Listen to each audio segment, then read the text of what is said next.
Ayan mga kalingap at mga kasama, mapagpalang araw po sa ating lahat. Ayan, welcome back po sa ating YouTube channel, Samasli TV.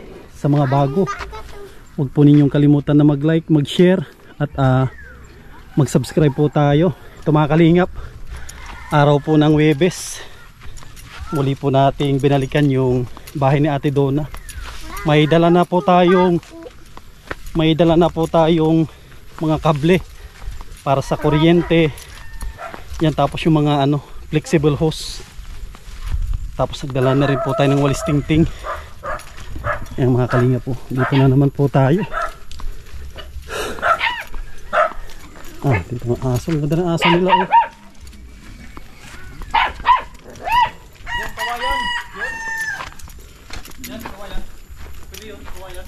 Grabe. Hindi na, hindi aabot yan. Nagdala na si ate ng merienda, wala pa? Wala. Ayan, kuha ka ng soft drinks doon sa baba. Ilan po? Para makamerinda sila, dalawa. Ayan mga kalinga po, ito po yung mga dala natin. Ating kipag na. Ayan, no? Pagkarang na. Yung para sa kwan po nila, sa kuryente pag nilipat na po. Flexible hose. Okay, ito na po yung mga kalinga. Kulang pa ako. Yun lang. Ubus ng pako. Hindi, ang kabili. Anong pako ang kulang natin? 4. 3 na lang. 3, 4. Ang kulang? Sige, bukas. Yun ang dadalhin po natin. Ito na po nila mga kalingap. Kinabit na yung hamba. Ito yung pinaka-importante talaga. Nakakabit yung hamba oh.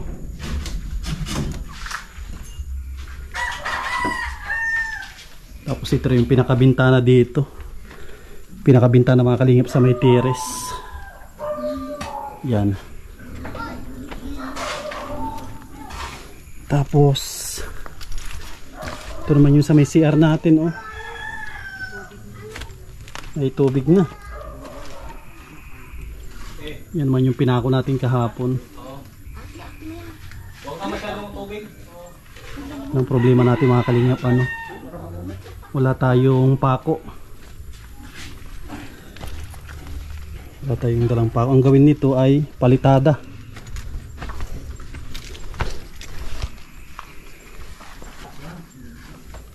Ito siguro mga kalingap yung papalitadahan.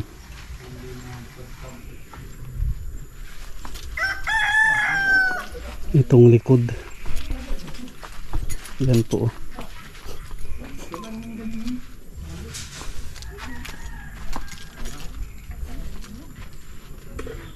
Pahinga din tayo, tapos siguro plywood ang ikabit kasi 1.5 ang mayroon. Ito mga kalingap yung susukatan natin. Itong bakante na ito, didiskartehan ko ito para masarahan na ito. Itong lugar na ito mga kalingap, yung singaw. Tapos yun ang diskartehan din natin, yung taas para matakpan na po ito at mapinturahan natin. Kasi ito po yung ginawa ko kahapon oh. Yung mga kalinga po, ito yung ginawa natin kahapon.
Yan mga kalingap, tapos na rin po tayo dito na magpintura.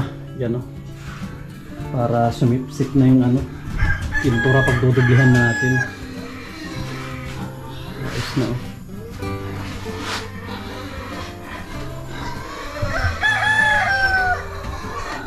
Ito naman si Ate Dona oh.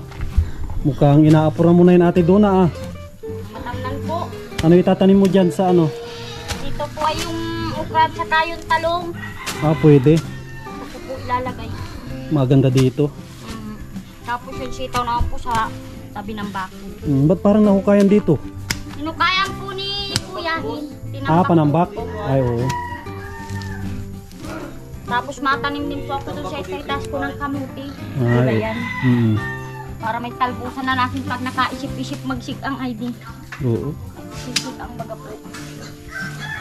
Tsaka para tumubo na pag mataniman na ito. Hirap din mag-ano ay. Baga po ng gulayin. Ay oo, mahirap. Diyan sa baba, ang dami ko nakikita mga tanim, mga sitaw, kamote. Dapat meron ka rin dito sa taas. Yun nasa tabi po ng tinampo yung nando sa may dito baga po sa may galing kay Kagawad. Tanim ko po yung pinatanim sa akin. Ah, tanim mo yun? Opo. Ako nananalbos doon. Sila lang po nagkukuha ng kung saan yung laman lang po kailangan nila. Oo. Ang ganda nito ah. Anong puno ito? Ayun po. Ito, anong puno ito? Ay kinukuha po yan. Mahal po yan. Ay, mahal ito. Opo, mahal po yan. Nagayan po talaga yan ang mga base. Saan to kinukuha? Sa bundok? Bundok po, opo. Anong klaseng halaman ito? Nahirap po yan manguha niyan. Hindi po yan halaman. Puno din po siya. Ah, ito mga kalingap po. Kasi ito yung nakikita ko na pinagpapagapangan nila ng ng orchid. Opo, ganun po. Dito ko nakita sa kapitbahay nila Ate Dona. Oh. Puno daw ito. Nahirap din kuhain. Ah, Mabigat po yan pagbasa. kaya pala. Ang ganda oh. Ito mga kalingap po. Pag anong mayayaman. Oo, ito yung siguro. Ewan ko anong tawag dito mga kalingap, yung mga may ganito. Yan po, mag-comment po kayo kung anong tawag po dyan. Kasi ano siya, kulay itim. Mga kalingap, itutuloy din natin yung ginagawa natin doon. Bali, tatakpan ko yun doon, yung singaw doon, tatakpan natin. Para mapinturahan na rin. Ito, didiskartehan natin ito. Ito. Yung singaw na yan.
Ayan mga kalingap, tapos na po nating ikabit ito at napinturahan na rin natin.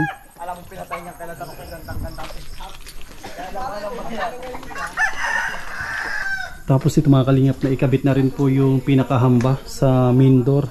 Yan.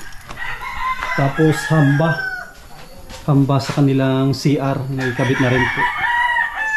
Tapos yung kanilang toilet bowl, andyan na rin po na ikabit na. Yan, okay na po yung mga kalingap. Tapos dito ay nakapagpintura na rin tayo. Yan, kung sakali na may magpahabol pa, pwede naman po natin itong i-double wall para mas magandang tignan. Kaya pininturahan ko na rin ng manipis para kahit takpan po natin ay hindi siya mabukbuk. Yan po. Sa taas hindi pa tapos. Yan mga kalingap. Bababa na po tayo. Tapos may ibibigay ako kay Ate Donna. May grocery kasi akong dala. Ibibigay po natin. Andito na rin yung walis tingting natin. Oh. Kaya ang linis na dito sa loob. Ano, nawalisan na po. Ibigay na po natin yung mga regalo kay Ate Donna.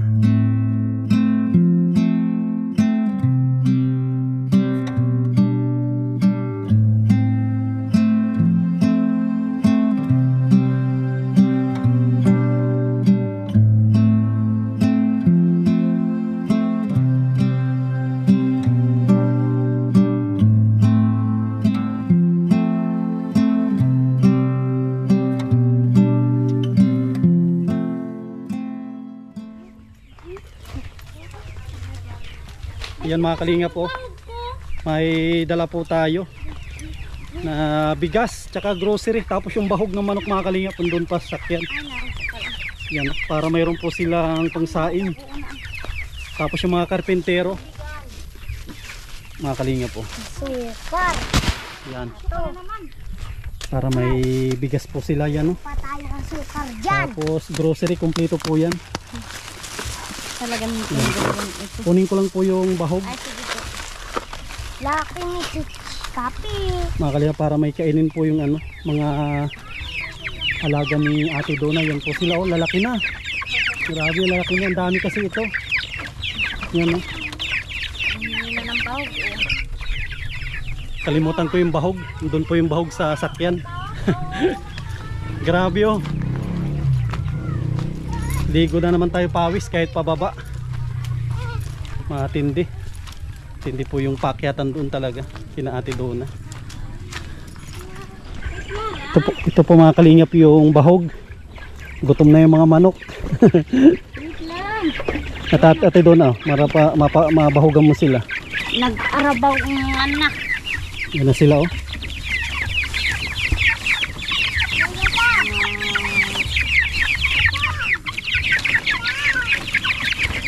Aragawa na. Kamusta si Kobe? Makulit pa rin. Makulit ka ba kamahal? Ha? Makulit ikaw? Di naman. Ha? Makulit ikaw? Di.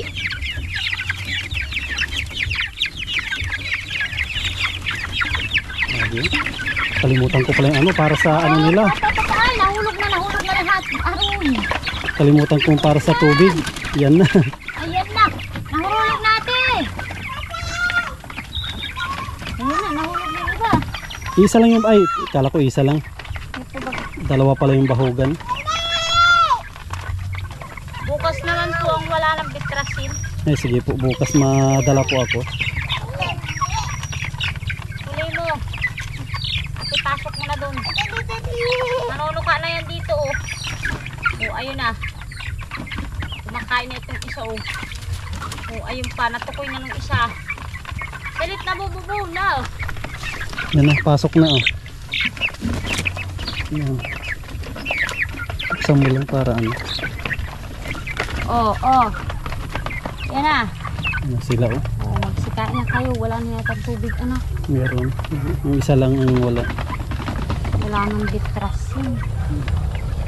Hindi naman yata po yung pwede lagyan ng tubig ano pag walang bitrasin. Hindi, okay lang. Malalaki na yun. Yung ganun po. Okay lang yan na kumain kahit walang uminom kahit walang bitrasin. Yan po mga kalingap yung mga grocery na dala po natin. Yan, tapos yung bigas, yan po galing po yan sa atin. Para hindi naman problemahin na ni Ate Donna yung ano, yung kanyang bigas. Yan po, nagbili tayo isang sako. Plus kon po itong grocery. Ganun pa ko yung isa. Ano, nilalagay nila doon sa ano, sa box na maliit. Bakit dito may lalagay? Yan Ate Donna, malapit nang matapos yung ano mo, bahay mo. Ay siya nga po, medyo ano-ano na po, malapit na matapos. Ayun nga po, sabi ko nga po, pagkatapos po nun, manananim-nanim po ako para meron naman din po kaming, kung hindi baga po namin magulay yung iba, pwede rin ibenta po namin. Para po magkaning, meron din po kaming kita kahit papan. Tama po. Saka importante talaga yung bigas. Opo. Kasi napakamahal ng bigas. 50 po dito ang kilo ng bigas. Pangit na klase yun. Opo. Ayan po ang isang 55 ang isang kilo niyan. Kung po yan, oh, ito mga kalinga, kinoko, napakagandang bigas yan. Yan po mga kalinga, Jasmine. Jasmine po yung kinuha natin, magandang klase po yan, 55 ang kilo. Yan ang binigay po natin sa kanila para masarap naman po yung kanilang isasaig na bigas mga kalingap. Hindi sila magtsatsaga doon sa napakamurang bigas kasi may amoy. May amoy po yung murang bigas. Yung inipibaga po. Meron talaga. Tapos ito ko yung sa May para sa akin. love letter na naman mga kalingap galing kay Ate Donna. Maya natin basahin. Basta kunting taste na lang Ate Donna, matatapos din yung bahay mo. Opo. At nagpapasalamat ako siyempre sa mga tao Siya na po. ginamit Sa ng mga ating Panginoon. Tumulong po sa amin, maraming salamat po. At saka po dun sa nagbigay ng aming inidoro, malaking tulong po yun. Salamat po kay Kapitan Jimenez. Tsaka hindi maisa sa katuparan yan lahat kung hindi dahil sa mga, sa mga mababait tao natin mga sponsor. Opo, saka sa mga OFW po, nagpapasalamat din po ako sa kanila. At malaking tulong po talaga po ito sa amin. Ang dami nilang nag-ambambag sa mga 21 tao. Opo. Para lang mabuo yung bahay mo. Opo. Diba? Grabe yung dami nila. Opo. Gusto Lagi lang- po kayo mag-ingat dyan sa ano po, sa ibang bansa. At lagi ko po kayong ipagdarasal, yun lang po. Hangad lang nila talagang mapatapos yung bahay mo at Opo. matulungan ka. Salamat po sa inyo. Yun Nakita, lang po. basta tiis lang, tsaka dasal talaga. Makakaalis ka na dito oh. Yan talaga tiyaga, 4 na taon kayong nagtiyaga ano. Po dyan, 4 na taon na po. Yun, kahit 10 taon hindi yun nasisira basta-basta. Ito pa kasi po ang baby namin nung mabuo yan. Ito, si Teresita. Yan po ang aming sanggol pa. Sige. Sige Paano yan po, Ate Kuya doon na Sam, mauwi na rin po At ako. gabi ka na. Ayan mga kalingap at mga kasama, muli po nating nabisita si Ate Donna at nakapagbigay din po tayo ng bigas at grocery at kita din po ninyo yung kanyang bahay, kunting-kunti na lang po ay matatapos na. Sana may magpaabot pa po ng tulong para makumpleto po natin pati yung gamit sa loob. Yan, muli po ako nagpapasalamat sa lahat ng nagpaabot ng tulong at pagmamahal po sa pamilya ni Ate Donna. Maraming salamat. Si Lord na po ang bahala na magbalik po sa inyong pamilya, siksik, liglig at umapaw na biyaya. At gusto kong pasalamatan yung mga sulid po natin na nanonood, lalong-lalo na yung mga nasa ibang bansa. Yan, maraming salamat sa mga hindi nag-i-skip ng ads, sa mga silent viewers po natin, sa mga minamahal po natin ng mga sponsors. Ayan, gusto ko po silang pasalamatan.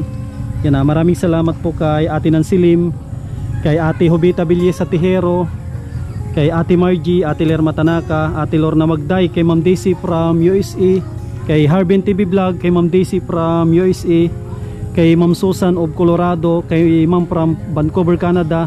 Sa mga anonymous sponsor po natin, maraming salamat. Sa mga nagpaabot ng tulong, yan, maraming salamat. At shout out sa mga kababayan po natin ng mga OFW. Mag-iingat po kayo lagi. Ayan mga kalingap, mabuhay po tayong lahat. God bless. Ayan mga kalingap, andito na po tayo sa bahay. Ito rin po yung sulat na binigay sa akin ni Ate Donna. Babasahin po natin. Nagpapasalamat po ako kay Kuya Sam kasi sa dinami-dami ng tao dito sa amin pumunta.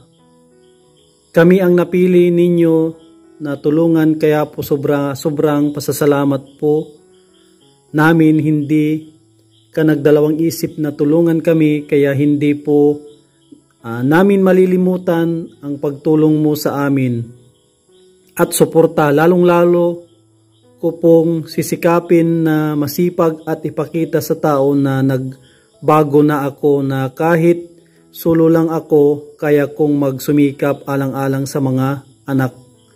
Kaya ito lang ang masasabi ko sa lahat, gagawin ko para sa mga anak at hindi ko po sasayangin ang ibinigay ninyo sa amin na kabuhayan, at lalo ko pa po itong palalaguin at pagagandahin. Wala man po akong handa sa birthday ko, sobra-sobra na po itong blessing sa amin dito po, kasi sa ibinigay po ninyo ay napakalaking tulong po ito sa amin, at nagpapasalamat din po ako sa lahat ng tumulong sa amin na OFW, kasi kung wala po sila, baka nagtitiis pa rin kami sa sirasirang bahay namin. At sa lahat-lahat po, maraming salamat po sa inyo. Sana po marami pa po kayong matulungan na mga katulad namin. Walang katulong at walang katuwang sa buhay at hindi na kayang magtrabaho. At pasensya na rin kayo sa mga sinabi ko sa inyo. Hayaan po ninyo kung ano lang po ang dala ninyo. Pasasalamat ko na po yun. Maraming salamat po ulit. We love you, Ate Donna. Yan, grabe yung sulat ni Ate Donna sa atin. Ang daming talaga, ang daming nagpapadala sa atin ng love letter. Yan, maraming salamat kay Ate Donna.